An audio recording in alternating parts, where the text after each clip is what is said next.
Are you tired of lugging around heavy suitcases and paying crazy baggage fees for suitcases that are too heavy? In this video, I'm going to help you get a strategy together on how to try to pack some lighter so you can avoid these.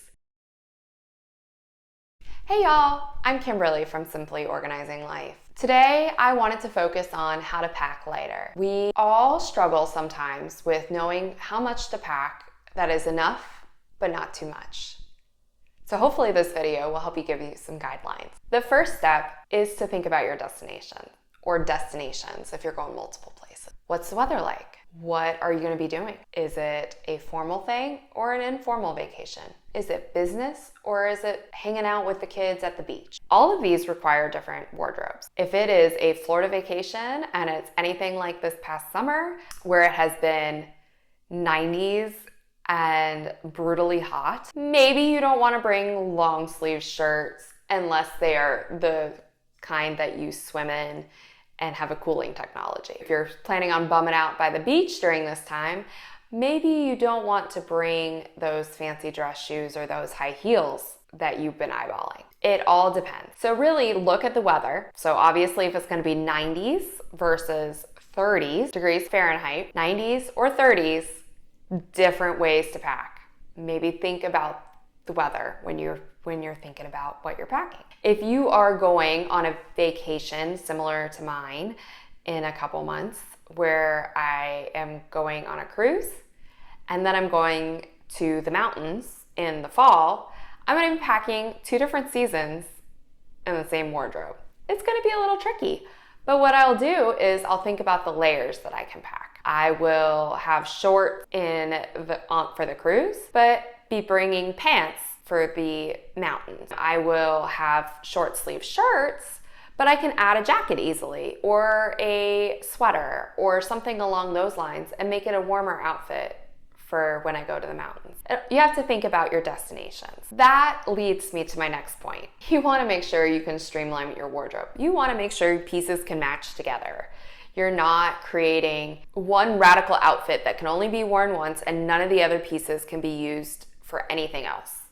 You want to have a shirt that could go with these shorts or these pants. You want a dress that you could dress down and go to the beach with, or you could dress up and go to a nice dinner with. You want to be able to have versatility in your wardrobe. There are a lot of videos out there. I am not a fashionista by any means, so this is not my forte, but you can build a capsule wardrobe to help you with this. That is strongly what I recommend.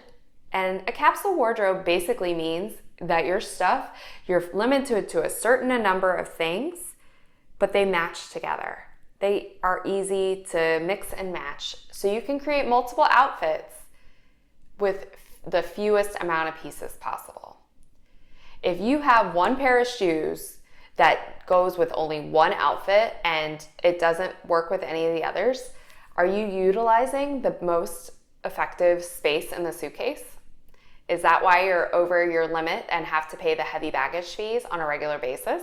You know, things to think about as far as being mindful of what you are packing. There are some adaptations that you can make to your everyday things that you cannot travel without that might be able to suffice for your trip. For instance, most of us think of travel-sized toiletries, but that's only the beginning. You could do something along the lines of a travel hairdryer if you absolutely have to bring a hairdryer. They have those. There's also little travel-sized hairdryer diffuser attachments if you're like me and have curlier hair and like to diffuse your hair.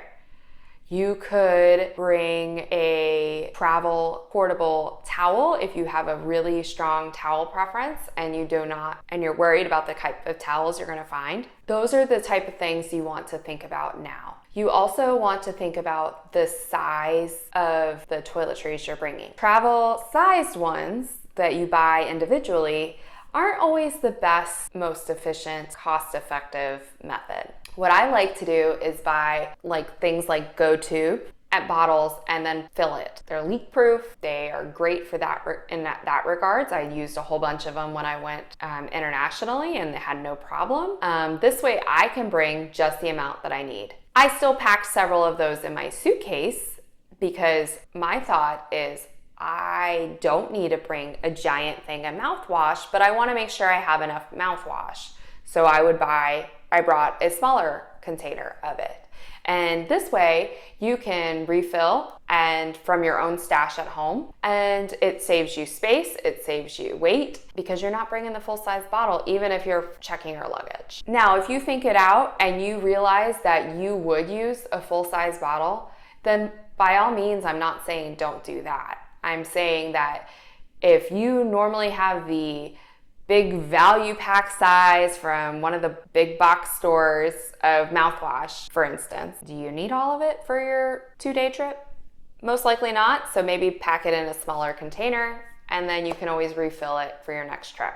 You also want to make sure that you're packing efficiently within your suitcase. If you're packing less things or if you're doing multiple trips or multiple components to your trip, so maybe it starts as a business trip and then your family joins you and then you're gonna be hanging out by an amusement park or something along those lines. Usually that's a little bit different as far as clothing goes. So instead of you just throwing all your stuff in one suitcase, maybe investing in packing cubes is a good idea. And then you can ideally have the ones that are for the business trip and then the ones that are for fun as separate things.